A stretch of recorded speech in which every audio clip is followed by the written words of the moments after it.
Cio, Halito, how's everybody doing tonight? Peace to everybody in the chat, the observers, and the spectators, all of that. All right, y'all. We got a short part 1 today because my cuz had to handle some business. So we about to get to it. All right. Subject matter. The true peoples of the Americas. The true peoples. All right. Now, where we're going to be coming from first, I got to share this. And then we can get started. All right. That's there for the people.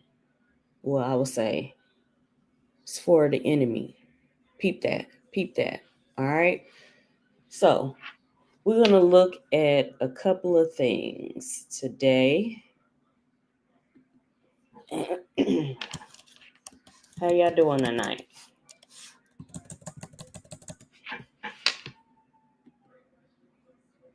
So we're going to look at a couple of books.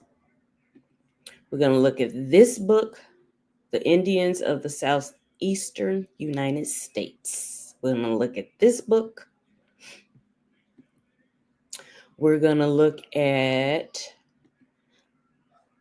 the use of the terms Negro and Black to include persons of Native American ancestry in Anglo North America by Jack Forbes.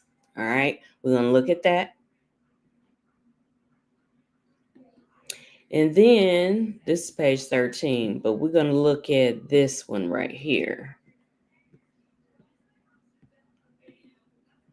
We're going to look at this. Also, let me, so y'all can see. All right. The Aboriginal Races of North America. Biographical sketches of eminent individuals and an historical account of the different tribes. The first discovery of the continent to the present period. All right. It says origin, antiquities, manners, and customs. All right. So we're gonna check this out. All right. Gonna look at these and we're gonna go forward. I just gotta pull something up real quick. How was everybody's holiday? You know, most of us are descendants of the unconquered peoples. And yes, some of our ancestors did get snatched up. So they were prisoners of war. So how was y'all Freedom Day? How was everybody's Freedom Day?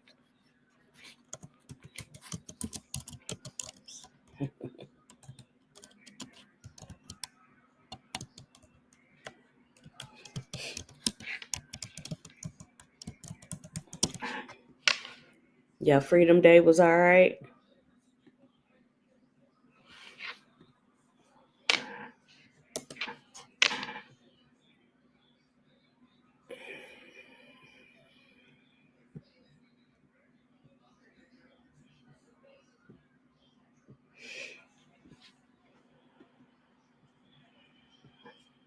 All right. So the topic, the subject matter is the true peoples of the Americas. A lot of tribal nations, their name means the people, the real people, the true people. All right. And this, I pulled it up and it just talks about this right here. All right. The people. All right. Many American Indian tribes use names for themselves that translate to the people. All right. The people or the true people. All right. Or similar concept reflecting a sense of shared identity and origin. All right. The real people. All right. In some contexts, real people are the people's own name for themselves, can be a way to emphasize the authentic, self-defined identity of a tribe. So these were words. This is why we used true people on the flyer for tonight's podcast. Like I said, shout out to my cuz, Chatupa. He's handling business right now. So I'm holding the talking stick and we about to get into some things. All right. So this is where the true people, the real people comes from. A lot of tribal nations, their name translates to the people or the real people. All right. Just so y'all know. All right. Now let's get into this book. All right. Where is it at? All right.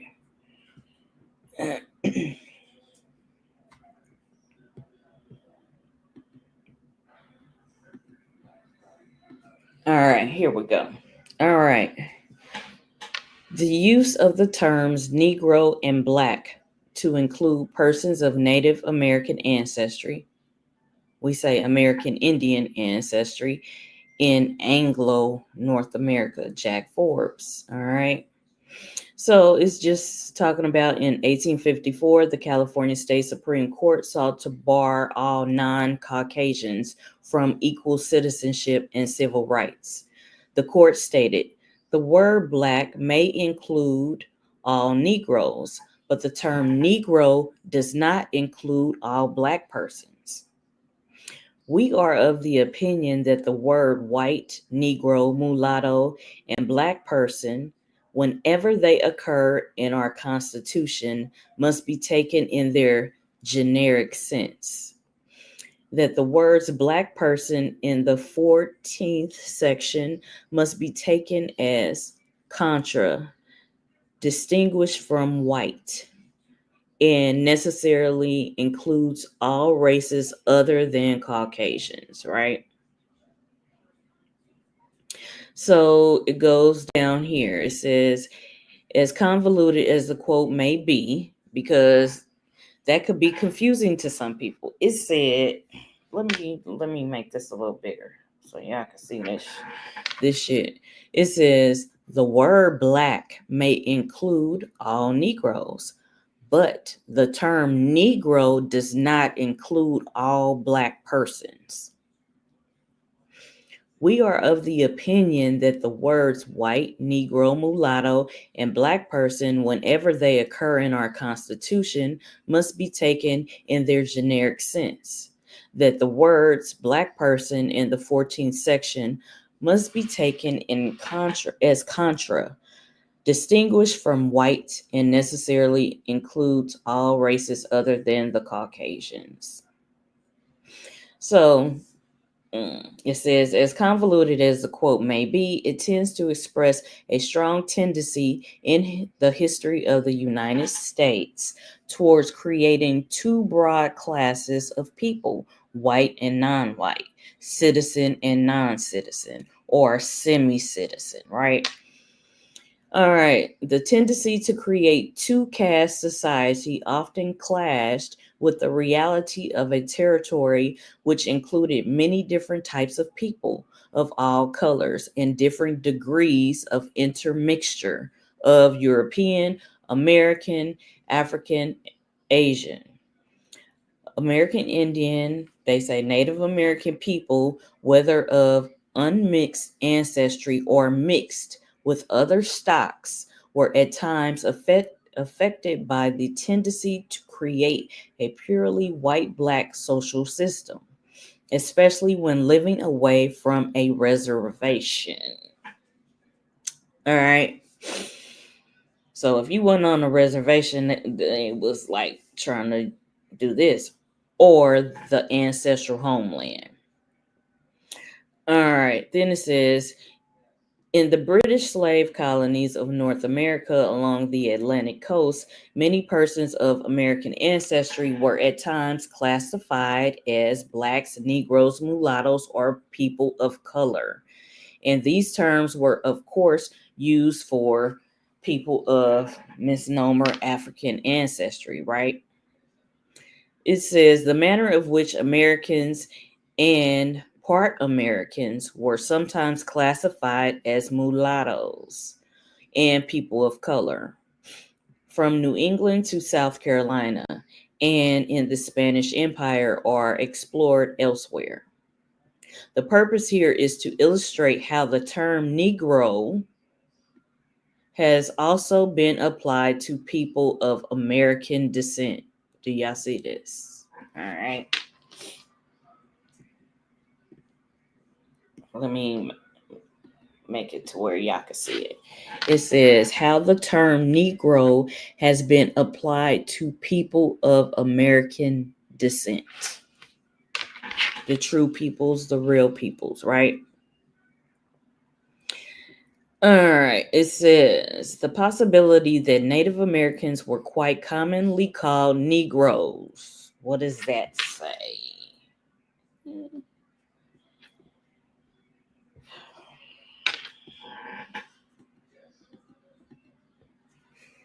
It says, all right, I'm going to read that again for y'all.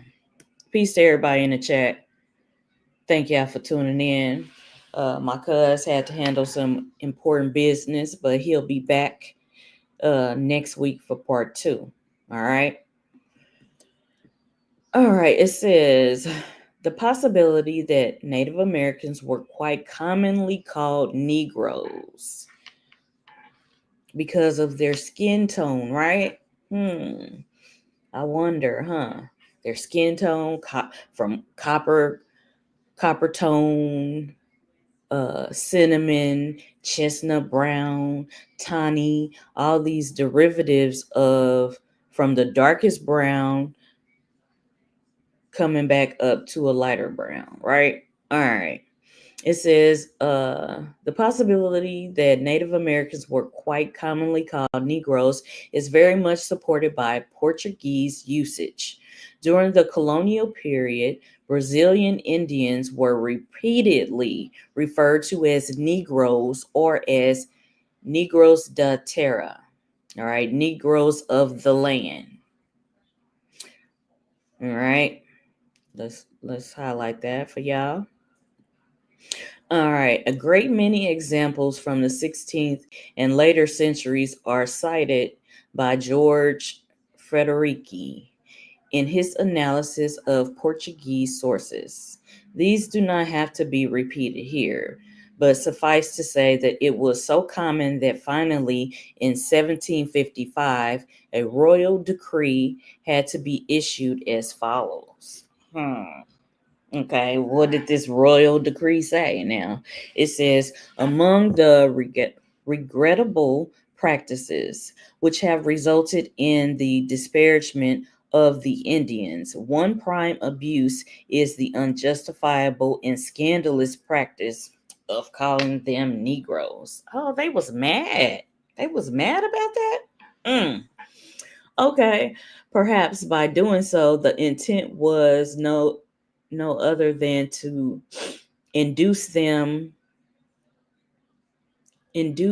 them the belief that by their origins they had been destined to be slaves of whites. See, this is when this is that fucked up notion right here. But this is what they got sick of true people, real people, dark-skinned Indians. They got tired of them calling them Negroes, right? So this is they little comeback, right? This is when they insert the notion that all Negroes are from Africa, which is a lie. Negro peoples are the original people of all, 7 continents? But let's get back to the lecture at hand, all right? All right. All right. The directors will not permit henceforth that anybody may refer to an Indian as a Negro. Now they was mad, but they was calling the Indians Negroes prior to this 1755 royal decree. Okay. And then they didn't even want them to call themselves that. They said, nor that they themselves may use the epithet among themselves, as is in this current case. What? So, y'all see it here. Now, this is by Jack Forbes. The use of the terms Negro. Just so y'all can get, this is the use of the terms Negro and Black to include persons of Native American ancestry in Anglo North America, Jack D. Forbes. All right. Many people are familiar with this, but people that are just coming into this and realizing, okay, I'm going to explore this part of my genealogy. All right. So, all right. Let's go to where I was at. All right. All right. It says this Portuguese usage is extremely significant, not only because American or part American slaves could be referred to as Negroes in early shipment records, but also because it very much affects one's analysis of population statistics in colonial Brazil, where in fact the categories of Negro and mulatto must have often included domesticated or enslaved Indians and mixed bloods. See, this is for people that think that mulatto is just black and white. No, it is not. It is a mixture. All right. Mulatto is a mixture of people, and it can be Negro Indians, or it can be Negro Indians mixed with something else, mixed bloods. All right. All right. It says, insofar as the term Negro became synonymous with slave or servile status, it lost any specific color reference and became a general term of abuse. Darker people preferring to be called Preto as a result. It is highly likely that the Spaniards also referred to slaves generally as Negroes in the Caribbean. Now, these Portuguese people were using Negroes in the sense of Negro Indians before they tried to get rid of this term in 1755 with this royal decree. All right. So it says Negroes in the Caribbean, and that the Dutch took over the same general practice. Since Negro or Negro,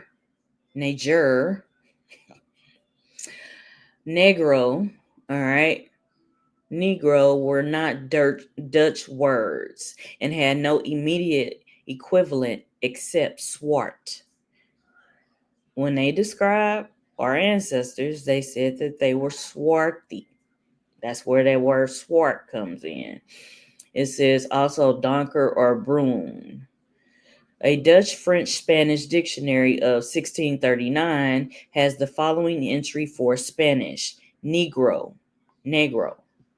noir, somber, obscure, offusque, brune, French, swart, donker, brune, which is Dutch. The Spanish Negro could translate as dark or brown, as well as black, swart. All right. Undoubtedly, the usage facilitated making reference to all slaves as Negroes in the Dutch language. Moreover, it is significant that a Spaniard residing in Antwerp in the early 17th century, the preparer of the dictionary, saw Negro as being translated in a number of ways in both French and Dutch. All right.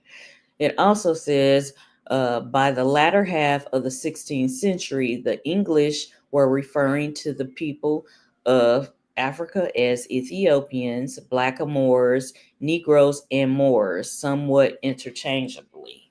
Negro gradually came to be the dominant term, especially after exhaustive contact with the Spanish. So these Portuguese people were calling these original peoples Negro, all right, and mulatto. This is what they was calling them, right? And then later they tried to add some different meanings to it. But it says when the Spanish used it, it was translated to talk about dark-skinned people or brown people or black, swart, all right? And then in other parts, they were saying that the Ethiopians, the Blackamoors, the Negroes, and Moors, it became a dominant term. All right. Now, it says what is not clear is the extent to which the term Negro was consciously translated as black. The automatic association of Negro, with black color cannot be assumed since many Black Africans were actually of medium or dark brown color. In any case, another association gradually arose, and that was between Negro and slave. Early legislation commonly referred to Negro and other slaves, or Negro, mulatto, and Indian slaves. So we get into this part that's talking about the Negro Indians, okay? Now you had the unconquered peoples, and then you had the prisoners of war when they get to talking about slaves. They were prisoners of war, right? All right. They tried to make this synonymous with enslavement. And it's crazy how they can take a word and it meant this in its inception of the word, and then they keep trying to change it and keep trying to change it and keep trying to change it, right? This is the shit that they do, right? All right, so this is,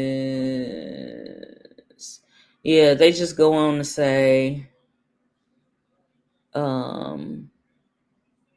they tried to make it be synonymous with slaves. And so we're not going to read this whole thing because it's 13 pages, but I'm going to give y'all the meat and the potatoes of this shit, right? All right.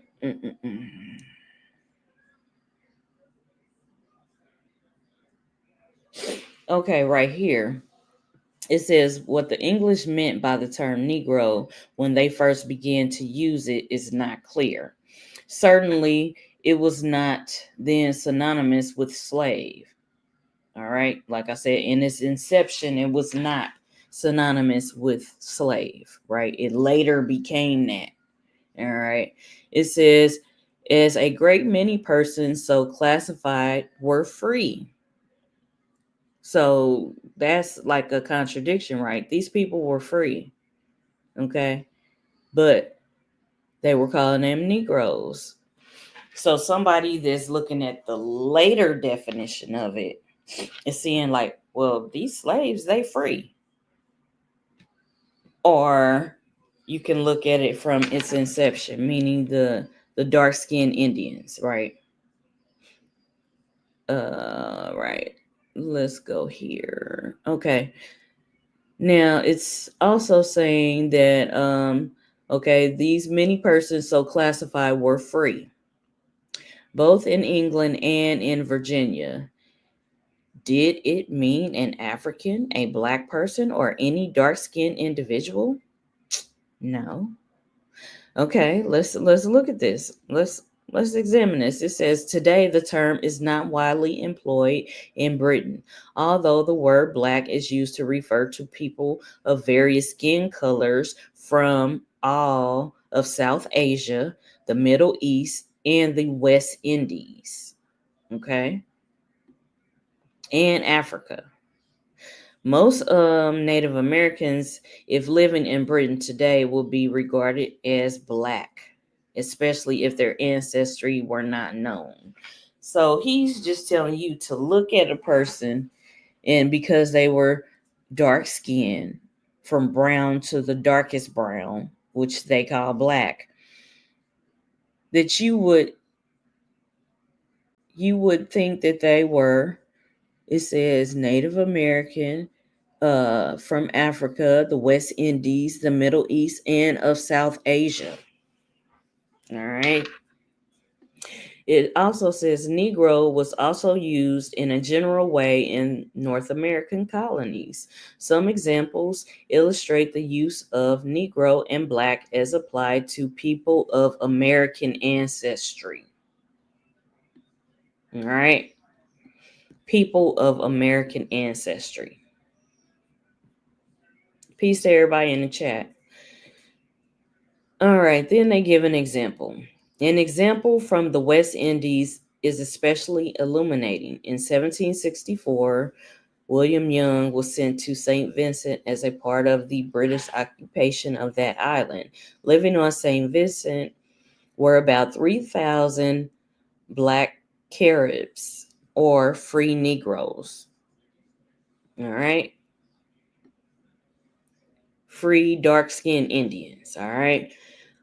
About 100 red Caribs, or Indians, all right, and some 4,000 French and their slaves, according to Young.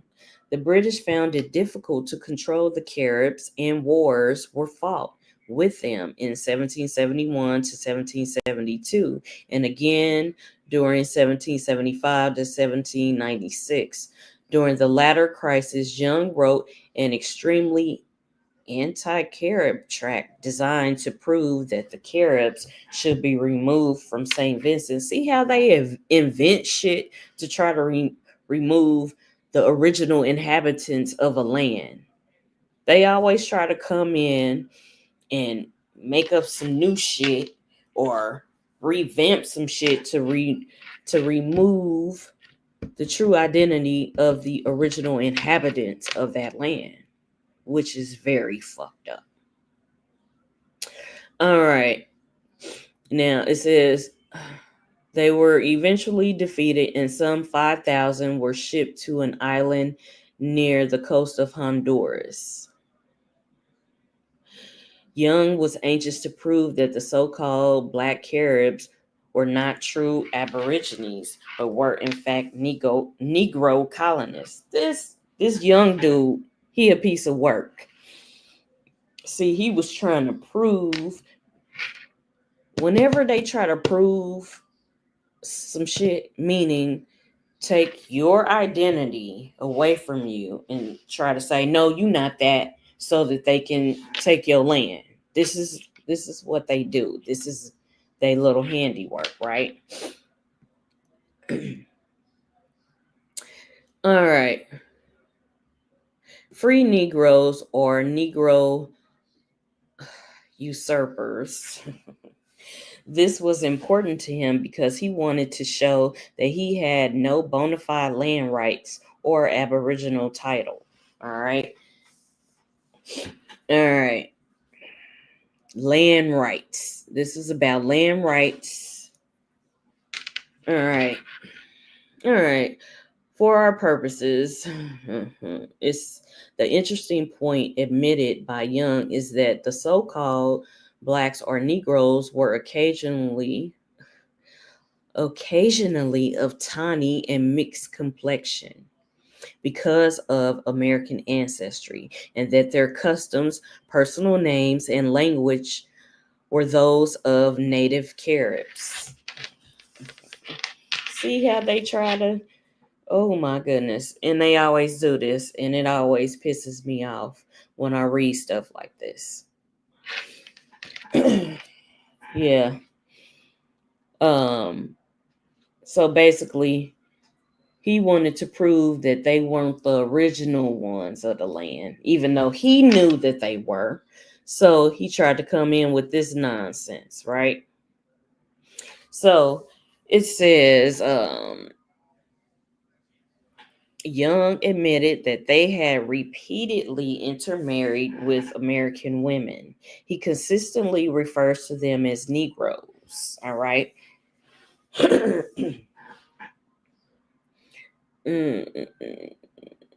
Then, okay, so at first, Negro meant dark-skinned Indians.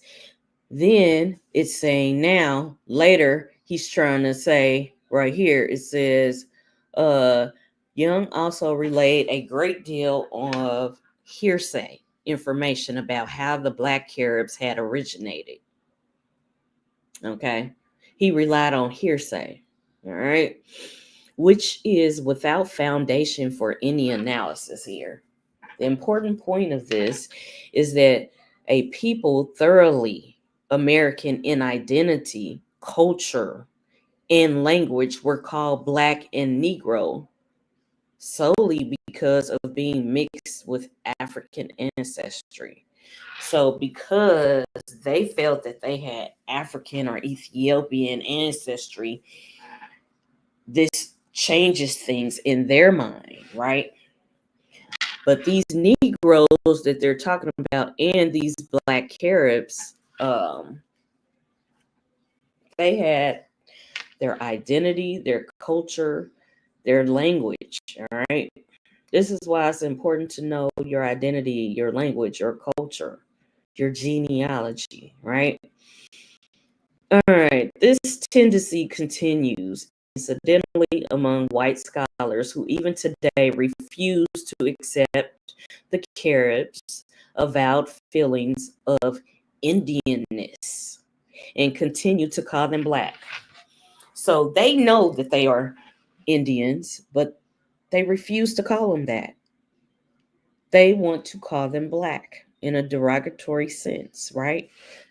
So that they could take their land. This is the shit that they do, right? In 1619, some 20 Negroes were brought to Virginia. At least 11 have names of Spanish or probably Spanish character. Later, they were joined by Negroes and mulattoes, with names such as Antonio, several John Pedro. These Spanish-derived servants could well have been a part of American ancestry. All right. However, no evidence is available except that they were largely secured from captured Spanish vessels. In 1676, one Goen, an Indian servant, acquired his freedom in Virginia. So he was a servant, a slave, an indentured servant, right? He acquired his freedom in Virginia. 2 decades earlier, this Gowan dude called a Negro, all right, also acquired his freedom. All right. It would appear that Negro was probably father to the Indian in this case. So he was called an Indian and the other one was called a Negro, but it was the same thing. They were the same thing. They were indigenous, original inhabitants of the land, right? Then they start coming with this, right? In 1670, the population of Virginia colony was said to be 40,000, including 2,000 quote unquote black slaves. Evidence indicates that there could not have been that many Africans there. All right. This is what it says. Also, there were a great many American slaves or servants. So these dark-skinned people were Americans, and they attached slaves or servants to them.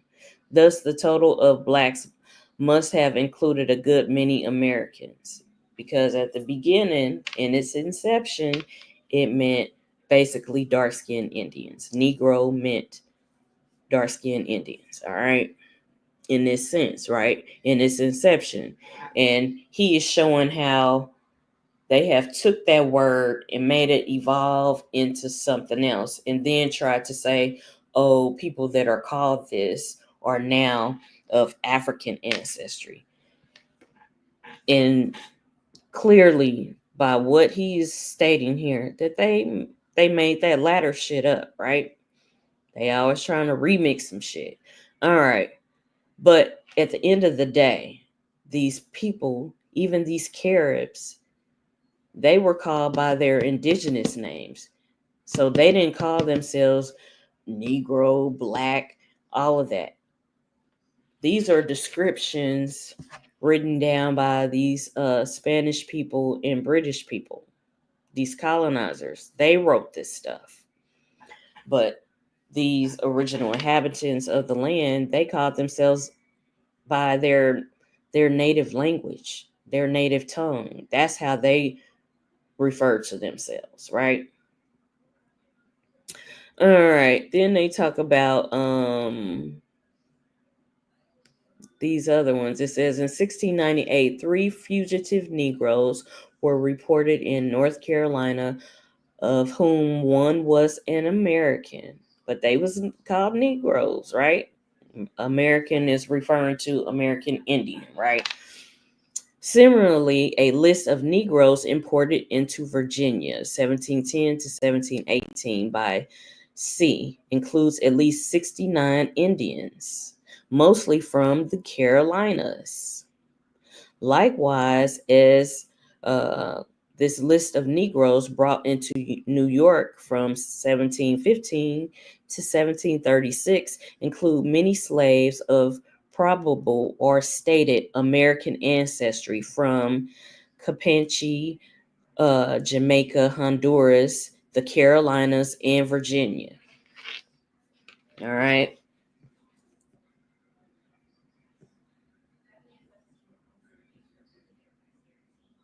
Okay. So they go on to name all these people, right? This is interesting too, because it says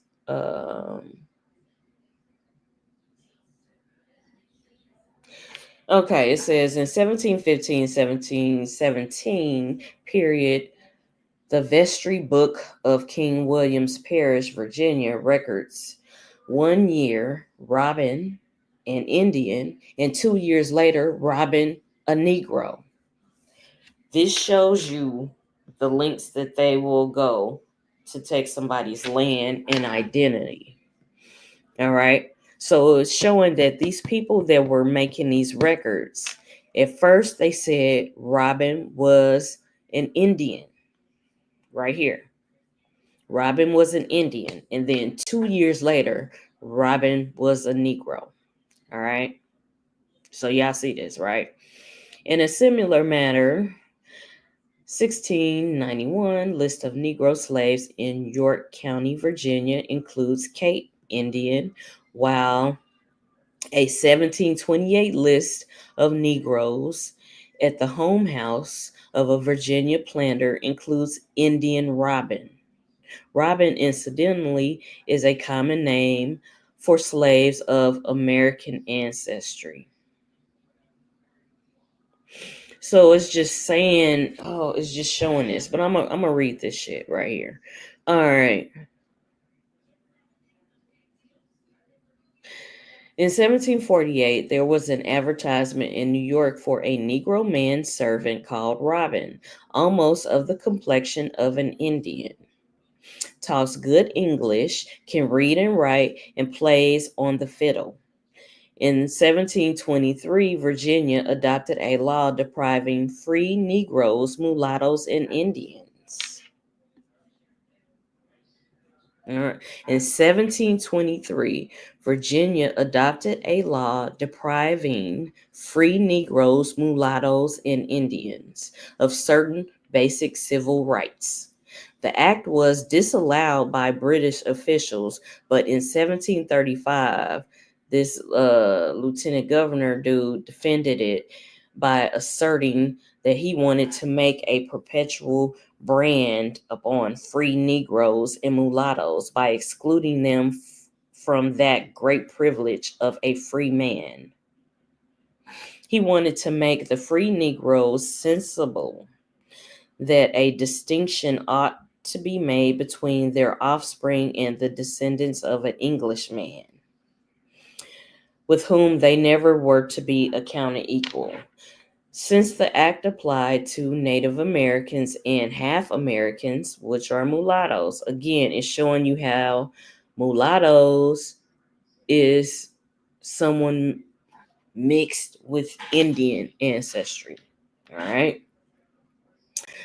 All right. So he made this. He made his own little language out of the shit, right? Remixing. Was seen to include them under a general category of free Negroes and mulattoes. Okay. And then here we have a welcome clarification of terminology was provided in 1719 by the government of South Carolina when it decided, and for preventing all doubts and scruples that may arise what ought to be taxed on musties, mulattoes, etc. All such indentured servants, prisoners of war, as are not entirely Indians, should be accounted as Negro. So if they felt that you was mixed, not just with your Indian ancestry, but if you was mixed with something else, then they would just call you a Negro. This is the new remix of the shit. So it started out the Negro was the Indian. And then they remixed it a couple of times. Now they saying the Negro is a mixed person with Indian ancestry. All right. And this was okay. All right. They should be accounted as Negro. The significance of this act is that all later enumerations of Negro, all these different translations later, all right, Negro and Indian slaves in South Carolina have to be analyzed with the thought in mind that many Negroes were probably one half or other fractions of American ancestry. So even though they was trying to remix the Negro thing again, he's saying that you have to look at that these people that they were calling Negroes were Indians, or they were half Indian, or they were fractions of American Indian ancestry. So I'm just reading this to, because we just came out of Juneteenth and the 4th of July and all of that. So, to talk about the true peoples, the real peoples, refer to the original inhabitants of these lands called the Americas today. All right. And then they give all these examples of how it changed. Like up here when they was talking about Robin. All right. Robin was an Indian. And then 2 years later, Robin was a Negro. So they play around with this, all right?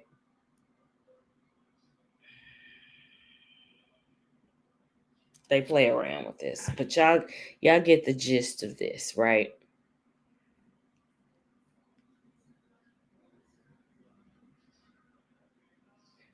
And I'm just like going over this.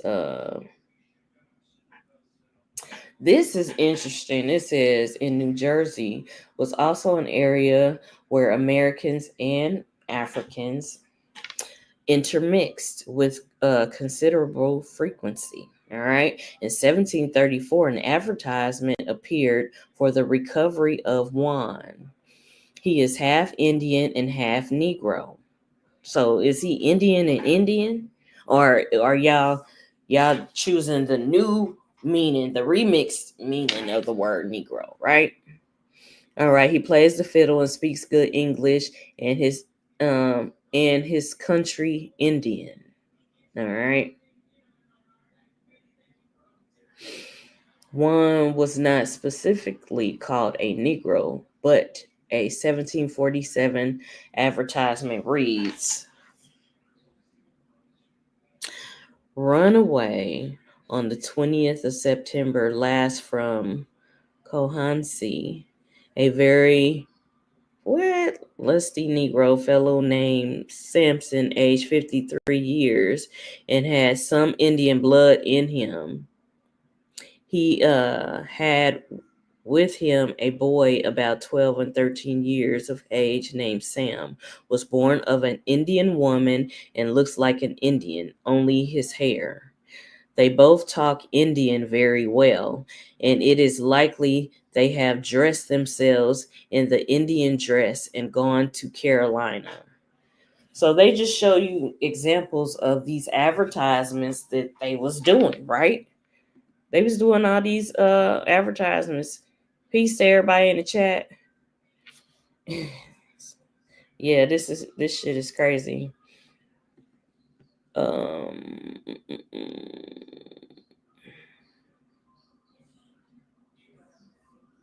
and this advertisement in 1778, it said was stolen from her mother, a Negro girl about 9 or 10 years of age named Diana.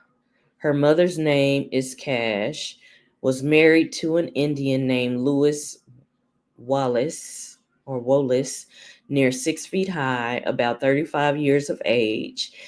They have a male child with them between 3 and 4 years of age. Any person who takes up the said Negroes and Indian shall have the above reward.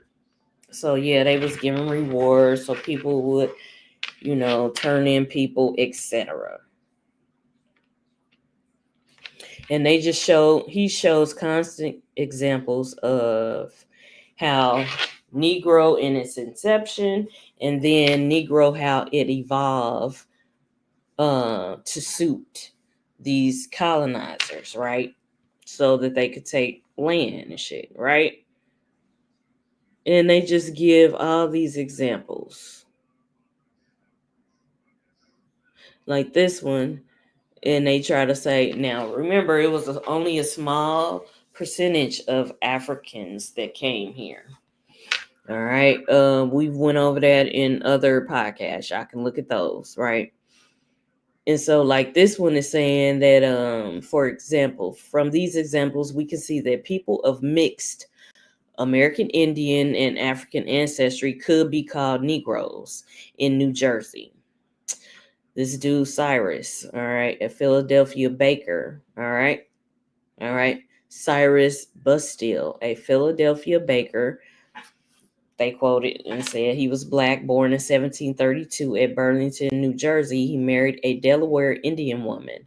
His son became a Quaker and an anti-slavery leader and was known as a Negro. Even though he had an Indian mama and he had an Indian daddy that had a mixture, he had an admixture, they called him a Negro in Indian in a negative sense. So these are just examples, especially in Virginia, Y'all already know about the paper genocide that happened in Virginia.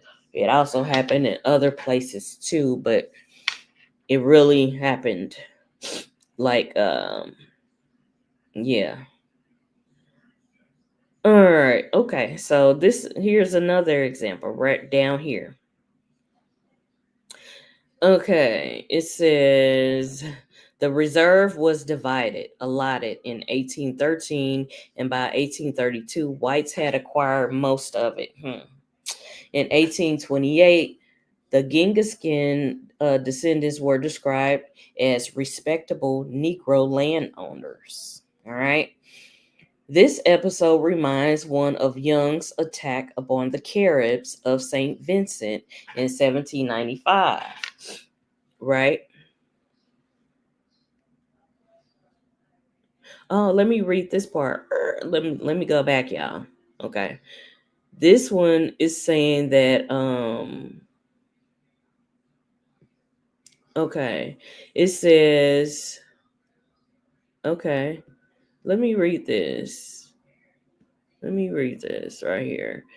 Okay, and they talk about what happened in Canada. It says in Canada, 1747, 4 Negroes and a Penis, American slave, escaped from Montreal. A French writer referred to them simply as Negroes. Excuse me.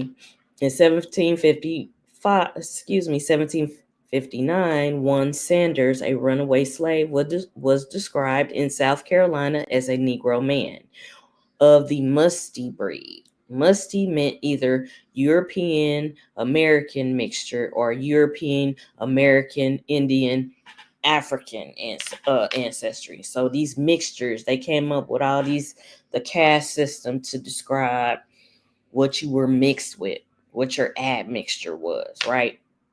And then it says in 1775, authorities in South Carolina were ordered to apprehend John Swan, a reported free Negro or a mestizo man. All right. That's another mixture. That's with some Spanish mixture when they say a mestizo. All right. In the 1780s, certain white Virginians began to agitate for termination of the Genghis-Khan Indian Reservation in Northampton County. The reserve was described as an asylum for free Negroes. Okay, so this reservation was an asylum for free Negroes. I wonder why. Because they was Indian, right? All right. And it was alleged that that the Americans, they were American Indians, all right? Mm-mm-mm.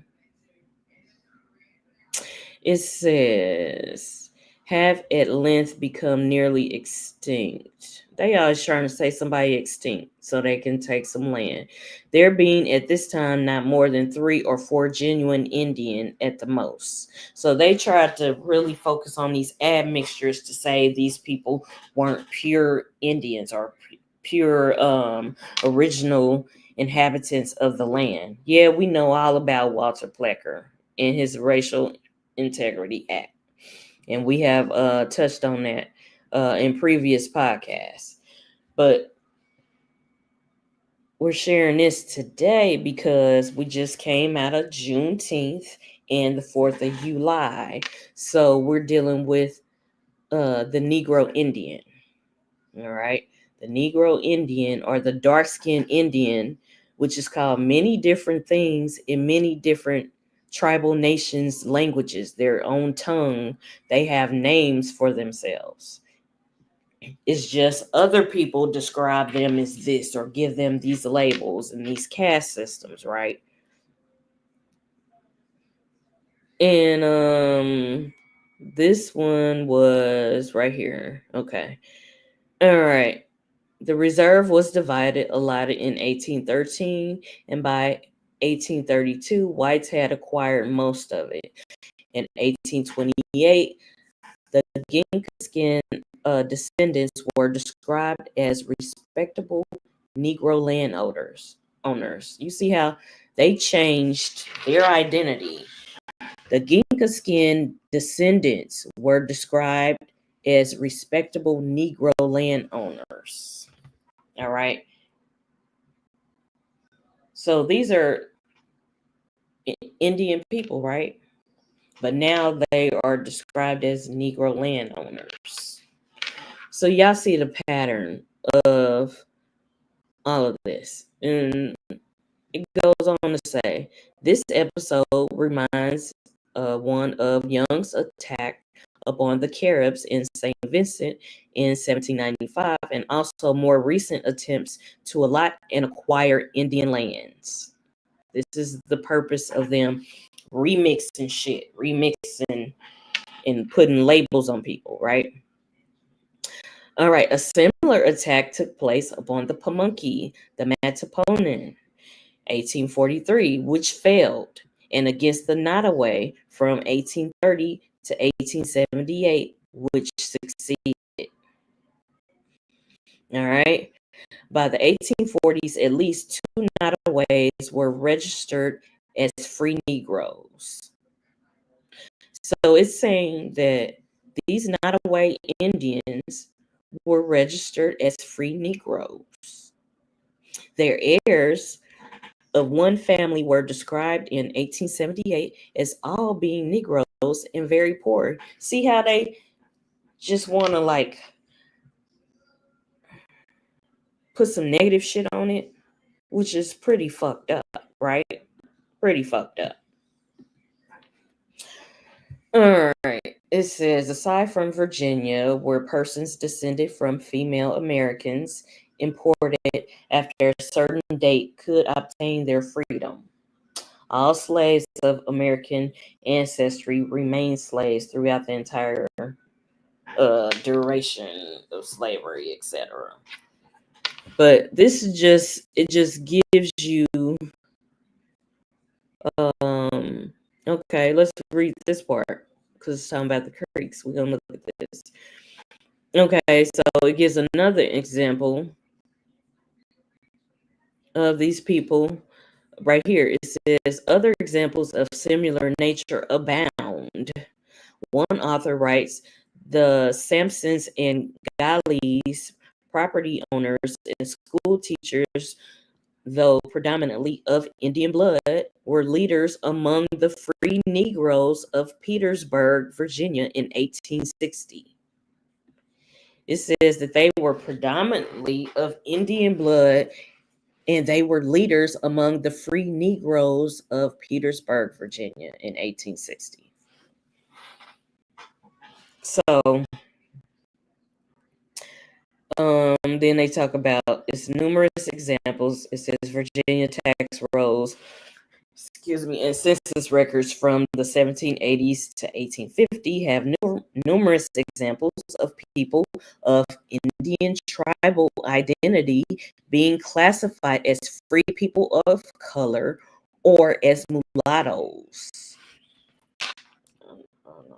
I know y'all can see that. Right.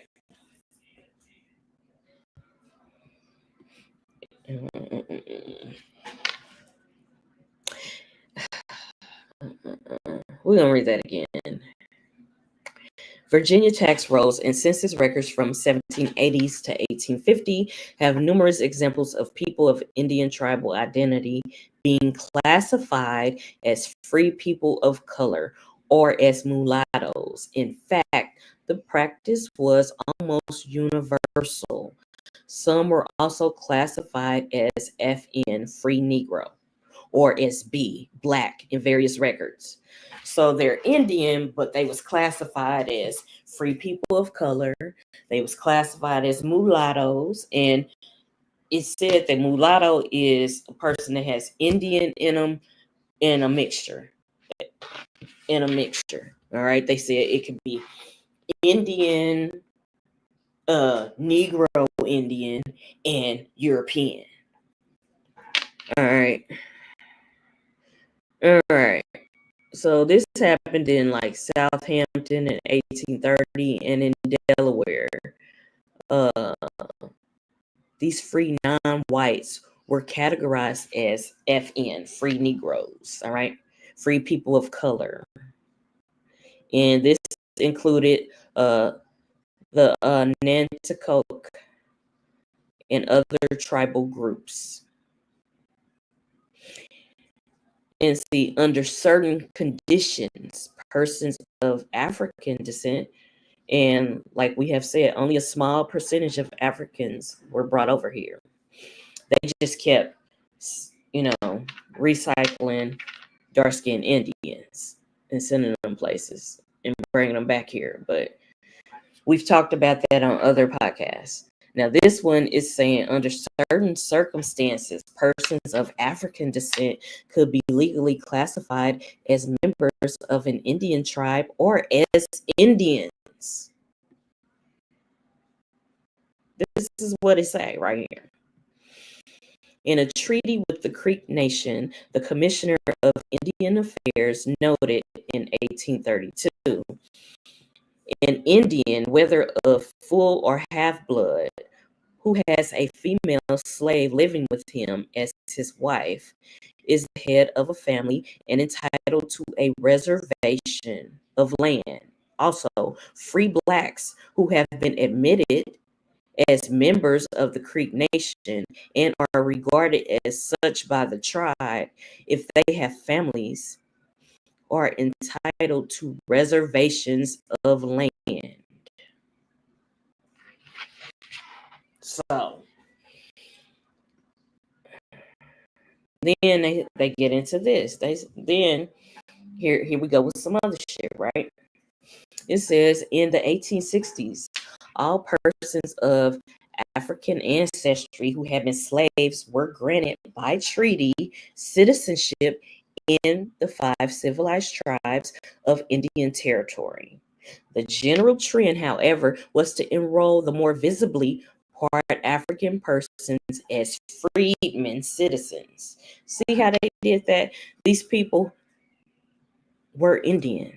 They were dark-skinned Indians, but because they were darker than the other ones, they started enrolling them, but put freedmen on there, right? All right. And this is stuff that we know, but we are revisiting this because we just came out of Juneteenth and the 4th of July, right? So we speaking on this. All right. It says they persons as freedmen or the Estelusi, right? Citizens, and to restrict their tribal status. This is why they did it, to restrict their tribal status. When lands were allotted in the 1880s to the early 1900s, most such persons were not allowed to assert American ancestry and were therefore denied future rights as Indians. Yeah, it's fucked up, right? During the Seminole Wars, a new term seems to have been coined, that of Indian Negroes, right? We've been talking about this, right? It says, during the Seminole Wars, a new term seems to have been coined, that of Indian Negroes. But at the beginning of this whole use of the term Negro, describe them as Indian people, right? Original inhabitants of the land, right? It says these Indian Negroes. One source, General Wiley Thompson, asserted in 1835 that they are descended from the Seminoles and are connected by consanguinity. Other writers refer to them as the hostile Negroes and mulattoes in the Seminole Nation, or simply Indian Negroes. So when we use the term Negro Indian, it's an accurate term, even though it's not in our various tribal nations' tongue language, but these are terms that were used to describe our people. All right. Now, then it says few white writers seem to have continued the use of Indian Negro. However, in the Yuchi language, mixed people of that type were referred to as Gashpi T'Challa, Gashpi T'Challa, or red black people. All right. In North Carolina, many people of the Lumbee Indian identity were categorized at times as Negroes.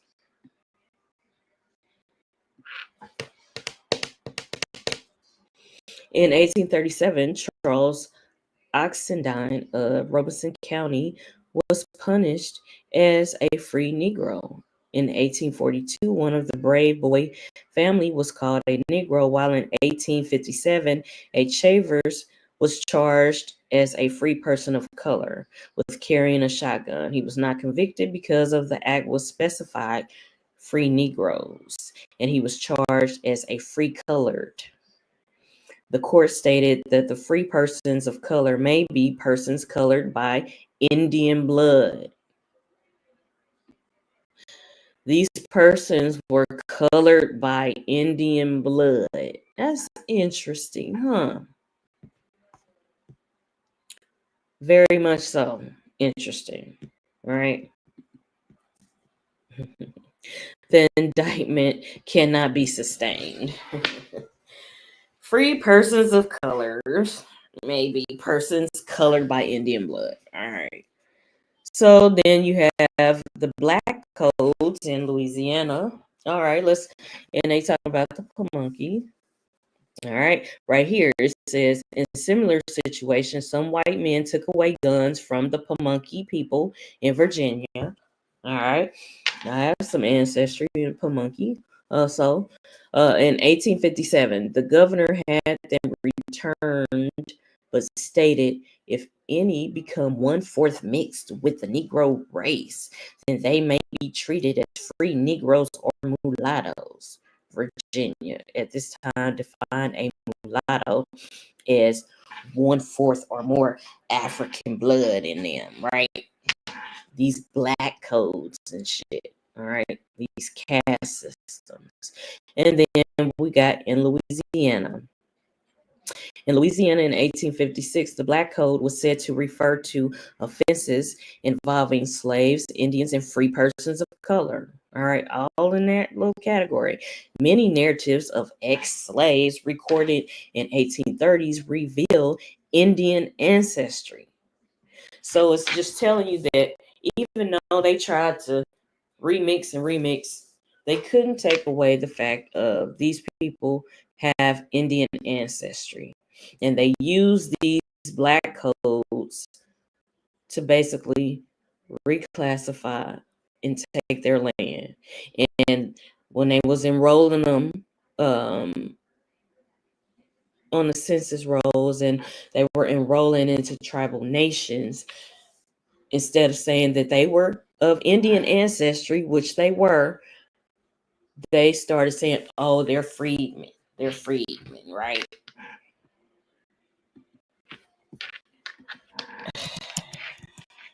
And we have talked about this in previous, but I wanted to pull this up and read it to y'all so that y'all could see it. Because this ain't me making the shit up. I'm about to pull this up so y'all can see this other thing.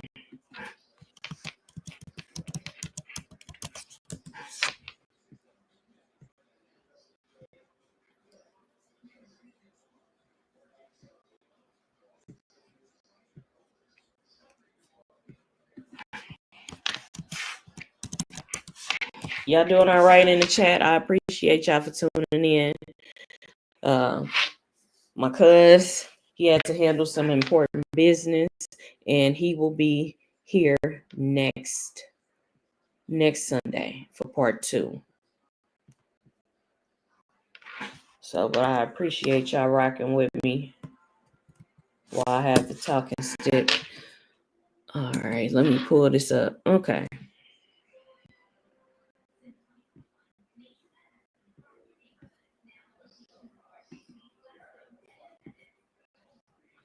So this is, I showed this the other day, but this is the Esta Lucy, the lives of the freedmen of Indian Territory.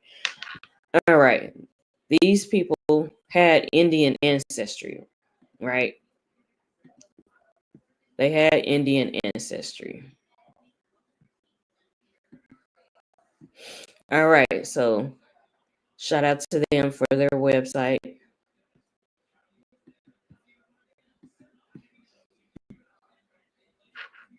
Okay. So we're going to go back here, right? So, all right. This is talking about the Esta Lucy, right? We shared this before. All right. The word Esta Lucy is taken from a word in the Muskogee Creek language describing a dark-skinned Indian or misnomer black person. It is known that many Africans intermarried with Native Americans, but less widely known is the fact that many Native Americans also owned African slaves and fathered children with African slave women. As a result, thousands of Americans have Black and Indian ancestry. Within the 5 nations, the Jalagi, the Cherokee, the Choctaw, the Chickasaw, the Creek, the Seminole, historians find thousands of records documenting the history of these misnomer African people living within Indian nations. All right. These people had Indian blood. All right. It says then more than 20,000 were adopted into these nations at the end of the 19th century.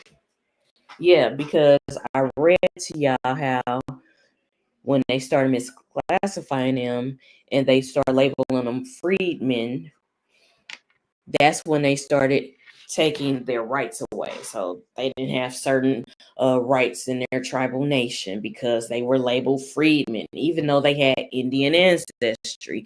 But because they were the dark-skinned Indians, they labeled them as freedmen. All right. And so, all right, this is just talking about some fucked up shit, but it's saying the first known Black Indian slave in the Battle of Tolima, Jalagi, Cherokee, and white settlers were fighting over land when an Indian warrior of some significance was killed. His wife was outraged by his death, and she ran to his side, seized his weapon, and killed her husband's assailant. Her bravery was rewarded by her kin, and her prize on that day was a fucking African slave. This woman rose to very high status in her nation and was given the honor of being a Gugea. And I may be mispronouncing that word, but I know it's a beloved woman. All right. All right. In the Jalagi, Cherokee, Salagi nation language. All right. Her name was Nancy Ward. By 1820, she was wealthy and purchasing Black slaves on her own. And then it goes on to talk about accumulation of slaves in Indian nations, the time between the late 1700s and 1830. These were critical years for Native people. The Jalagi, Chickasaw, Choctaw, Creek Nations culture underwent tremendous change, being impressed with the white settlers' communications through what he called talking leaves. Sequoia developed the Cherokee alphabet. Many within the nation were influenced by mixed blood leaders. All right. And we've read this, so I'm not going to go into that, but it's talking about the different things, freedom. All right. And they give some names. Shout out to these people. This is their family history collection of Sylvia Caldwell Rankin. And I'm sharing this for teaching and research, scholarship, fair use. All right. So, but it's just very interesting, right? And we also had this. Y'all can check out this one too. The Indians of the Southeastern United States. If you want to know more about the Negro Indian or the Indian Negro, that you can look at that one. And this was the one that we was looking at earlier. All right. Okay, this one is okay. I think I read this. Okay, this is interesting. Okay. It says in Dorchester County and Indian Creek, some of the last Indians of the peninsula struck their wigwams toward the close of the last century. And there are now no full-blooded Aborigines in the Eastern Shore. So they say, which is a fucking lie. All right. Although many of the freeborn Negroes show Indian traces. So if you got Indian ancestry, ain't you a fucking Indian? Okay. Yeah. And you see how it mentions full-blood Aborigines on the Eastern Shore. Okay. And so they do talk about freeborn Negroes.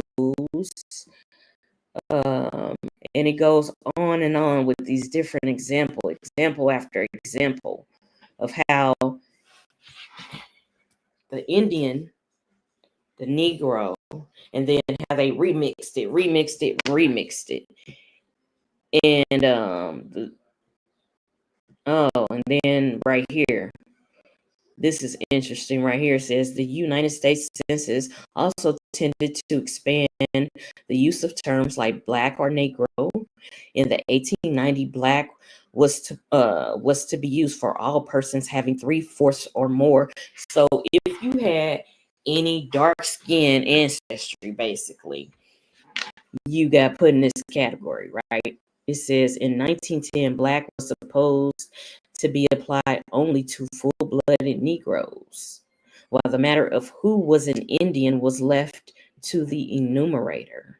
The term mulatto was to be used for all other persons having some portion of perceptible trace of Negro blood.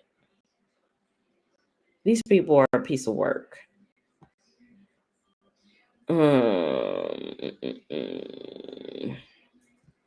Then it says in 1930, a person of mixed Indian and Negro blood shall be returned as a Negro unless the Indian blood predominates, and the status as an Indian is generally accepted in the community.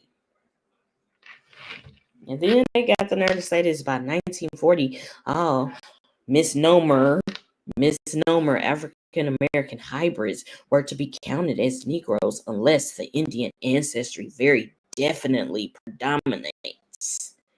And he is universally accepted as an Indian. Even pure-blood Indians could be counted as blacks in Nevada in 1880. When the census enumerator categorized 90 members of the Duckwater Shoshone tribe in that manner. So, all these dark-skinned Indians getting reclassified with these black codes. So, they just show example after fucking example after example. And they even mention your boy, Crispus Attucks. All these different people.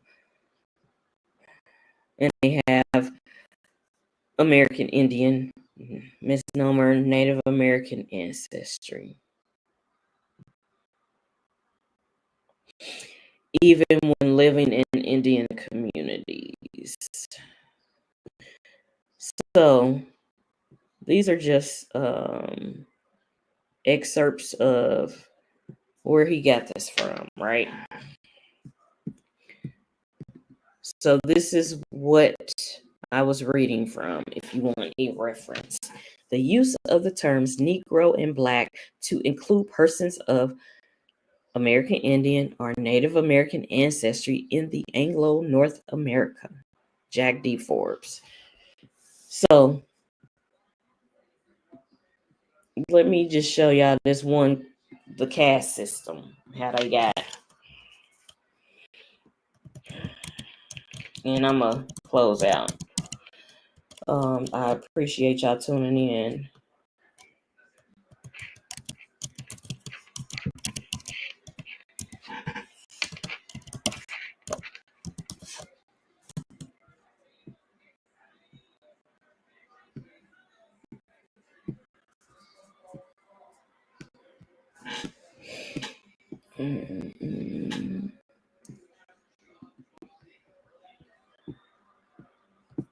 Let me pull that up and then we can close out.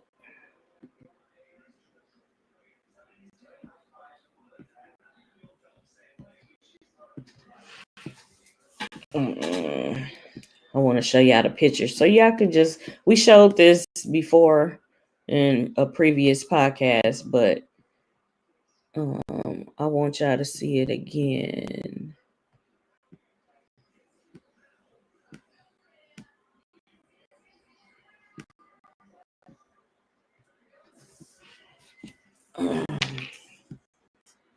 Well, they do got this book right here. Where is it?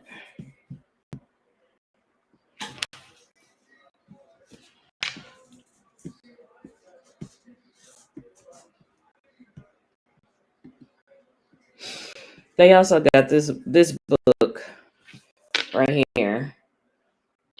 But I'm looking for this other book. This was a good one too, since they mentioned Aborigines. This is the Aboriginal Races of America, North America.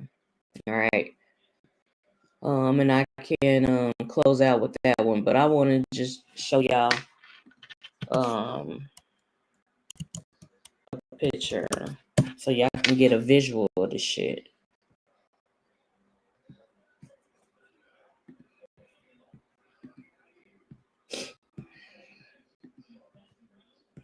Okay, yeah, this is like, okay, this is what a mestizo would look like with an Indian mama and a Spanish man. They came up with all these little names for the different mixtures of people. All right. This one is a mestizo man and a Spanish woman. And I think that's Cabrizo. And let's look at this a Mora and a Spanish is a mulatto in this instance. But in what I just read, the mulatto is an Indian. It could be an Indian. You have Indian ancestry, but you mix with something else. That was called a mulatto. So this is not the only definition, because they have several definitions of shit. You have a mulatto and a Spanish person. You get a Morisco, and you get a Morisco Morisco with a Spanish woman. That's a Chino. They came up with all these little names so y'all can see it. They came up with these 16 racial groupings. All right. This is a painting. Las Castas Casta painting showing 16 racial groupings, anonymous, 18th century oil on canvas. This is in the Museo Nacional del Virreinato, Tipo Zotlan, Mexico. I fucked that up, but y'all get the drift. Y'all can see the shit. Y'all can look this up. But you see how they just classified these people with all of these different names, depending on what your mama was, what your daddy was, what they look like. And at the end of the day, go by what your tribe, do your genealogy, listen to your oral tradition stories from your ancestors, your elders, and you go by your tribal nation's language, what you were called in your tribal language, your native tongue. That's what you call yourself. These are just labels and caste systems for these wretched people that reclassified our people to do a land grab, basically, to take over people's land. And this is the shit that they fucking do. They've done it time and time again. If you look at older books, this is what they do. And so the premise of this was about who are the real people. Oh, they trying to fuck with my audio? No, we not doing that. We gonna close out. Oh, since they trying to fuck with the audio. But I didn't even mean to be on here this long. I said I was gonna be on here 30 minutes. But this is another book, and we can revisit this next week with part 2. Are y'all still able to hear me in the chat? Wado, Yakoki, Shonabishi, to everybody who tuned in today. My cuz will be back next Sunday for part 2.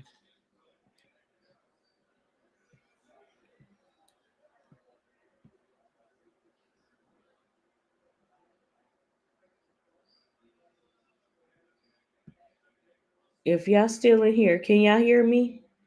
Can somebody let me know? Can y'all hear me?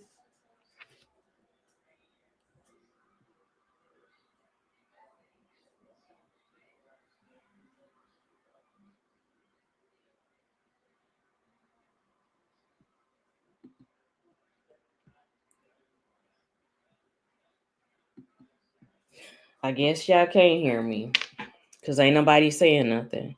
Can somebody in the chat let me know if y'all can hear me?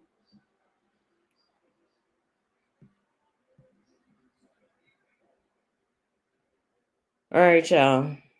Since ain't nobody speaking up, we'll reconvene. Oh, you can hear. Okay, thank you. Peace to you. Thank you. Wado.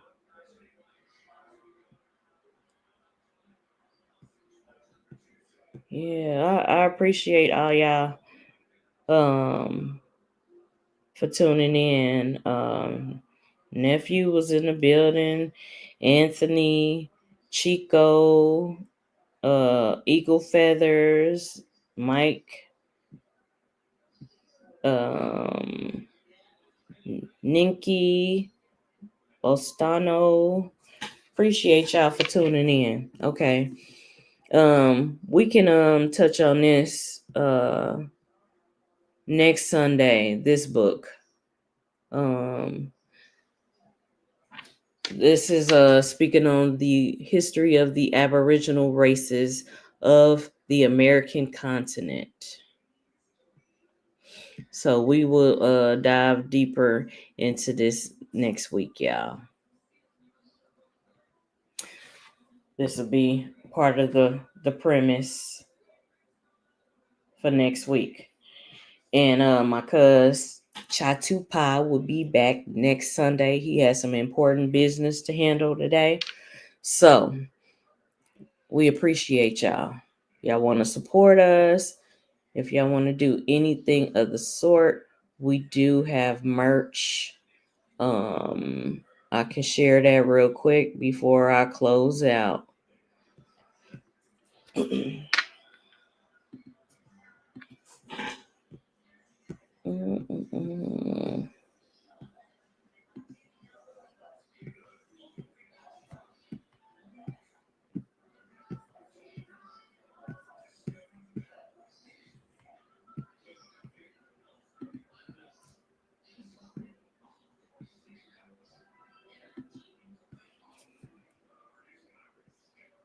All right, so we do have a store, online store.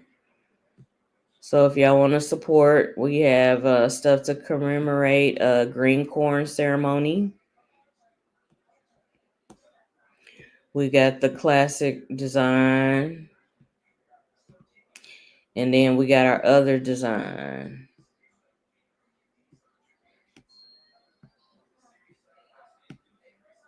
So if y'all want to support, cool. Y'all can like, share, subscribe. We appreciate y'all. All right. And y'all have a good night. Wado Yakoki, Shona Bishi, to everybody who tuned in. Peace.